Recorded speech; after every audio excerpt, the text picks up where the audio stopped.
Hello viewers, कैसे हैं आप? Welcome back to my channel. मैं आ गई हूँ आपके लिए बिग बॉस ओटीटी 3 की नई न्यूज़ के साथ। आपको बता दूं कि हो गए थे तीनों नॉमिनेटेड सदस्यों में से शिवानी और विशाल वीगर। तो क्या अब बारी है कटारिया की?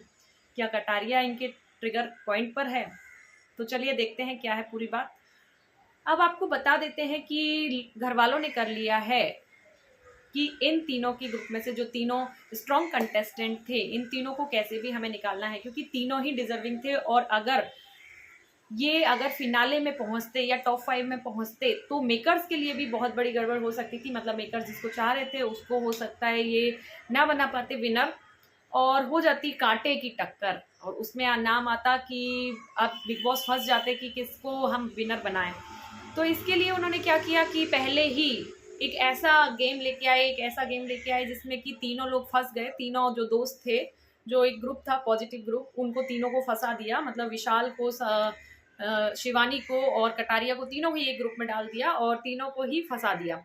तीनों को ही ऐसे फंसाया कि शिवानी को तो निकाल दिया उन्होंने घर वालों की वोटिंग के बेस पे कि ये इनको घर में नहीं देखना चाहते, और विशाल को निकाल दिया इन्होंने वोटिंग जनता के द्वारा। उसमें भी फंसाया किसको? विशाल को और लव कटारिया को, जिसमें कि लव कटारिया है, उनकी फैन फॉलोइंग थोड़ी सी ज़्यादा है, विशाल से ज़्यादा नहीं।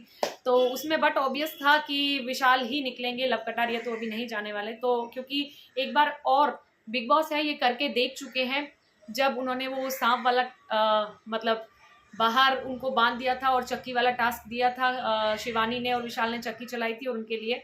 और तब उन्होंने देख लिया था वोटिंग करवा के जनता से, तो उनको समझ में आ गया कि भाई लव कटारिया कहीं नहीं जाने वाला अगर वोटिंग के बेस पे उसको हम एक चैलेंज देते हैं। तो अब इसको लवकेश कटारिया को निकाला कैसे जाए? तो उन्होंने, अब मुझे ऐसा लगता है क्योंकि रह गए हैं 7 लोग और उनको चाहिए टॉप 5, तो या तो होगा डबल इविक्शन वापस। तो डबल इविक्शन में मुझे लग रहा है वो लव कटारिया को फंसाने वाले हैं कि वापस घर वालों से वोट करवाएंगे। और घर वाले हैं जो लव कटारिया को पसंद नहीं करते, क्योंकि उनको मालूम है कि वो स्ट्रॉन्ग कॉम्पिटिटर है। तो वो चाहते हैं कि लव कटारिया कैसे भी हो टॉप 5 से पहले निकल जाए, जिससे कि और लोग हैं वो तो फिर एवरेज रह जाएंगे, उनके साथ फिर कंपटीशन हो सकता है। लेकिन लव कटारिया के साथ अगर वोटिंग की बात आए तो आज भी अगर वोटिंग करवाई जाए तो लव कटारिया ही विनर होने वाले हैं, ये फाइनल है। अभी बात कर लेते हैं कि टिकट टू फिनाले की। जी हाँ, आज के एपिसोड में हो सकता है टिकट टू फिनाले टास्क, जिसमें कि एक बंदे को मिल जाएगी टिकट और वो सीधा पहुंच जाएगा फिनाले। आपको बता दूं कि फिनाले होने वाला है 2 अगस्त को। जी हाँ, 2 अगस्त को प्रीपोन कर दिया गया है फिनाले। अब इसकी वजह है जो मैंने दूसरे ब्लॉग में बताई है। कुछ वजह इंटरनल है, कुछ वजह कुछ ऐसी हैं जो बताने जैसी भी हैं, कुछ इंटरेस्टिंग है। तो चलिए मिलते हैं नेक्स्ट ब्लॉग में। Till then bye bye.